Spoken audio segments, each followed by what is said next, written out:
Alice Rochefort avait 7 ans lorsqu'elle a commencé à fréquenter l'astrolabe du Mont Mégantic. Je suis quelqu'un qui adore l'astronomie depuis que je suis toute petite. Oui. Est-ce que tu vois qu'il en manque un petit morceau? Je peux le voir. Oui, c'est l'éclipse, c'est la lune qui passe devant le soleil. Cette passion l'a menée à devenir guide touristique pour la CEPAC au Mont Mégantic. Je suis très choyée de pouvoir continuer à partager cet émerveillement-là avec les gens à tous les soirs, à tous les jours. Oh, wow! Ah non, c'est bon, ça.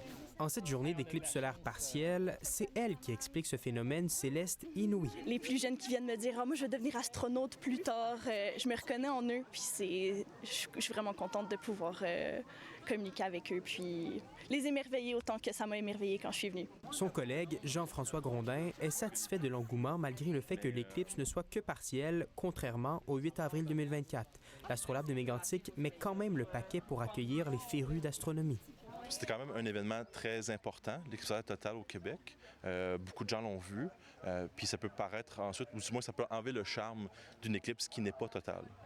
Après qu'il y a une grande partie de la population qui a vécu, c'était quoi en 2024? Je pense que ça veut plus dire quelque chose aux gens maintenant, une éclipse solaire partielle. Les amateurs n'auront pas à attendre bien longtemps pour contempler un autre spectacle céleste. Leurs yeux pourront demeurer rivés vers le ciel cette nuit pour observer les Perséides. Le soir du maximum, c'est là qu'on peut atteindre la centaine d'étoiles filantes à l'heure dans des conditions idéales. Donc oui, c'est pour ça que les gens viennent beaucoup ici.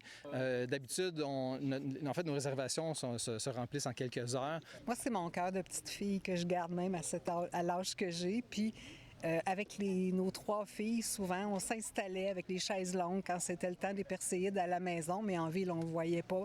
Mais c'était comme une fête, puis c'est comme ça. J'ai jamais vu ça, alors j'ai quand même hâte. On passe la semaine ici, mais on est venu exprès aujourd'hui ici à l'Observatoire pour pouvoir profiter de l'éclipse partielle en même temps. Venus contempler les Perséides, plusieurs personnes ont affirmé sur place qu'ils ne savaient même pas qu'une éclipse solaire partielle avait lieu aujourd'hui au Québec. Ici Cédric Bérubé, Radio-Canada, à l'Observatoire du Mont Mégantic.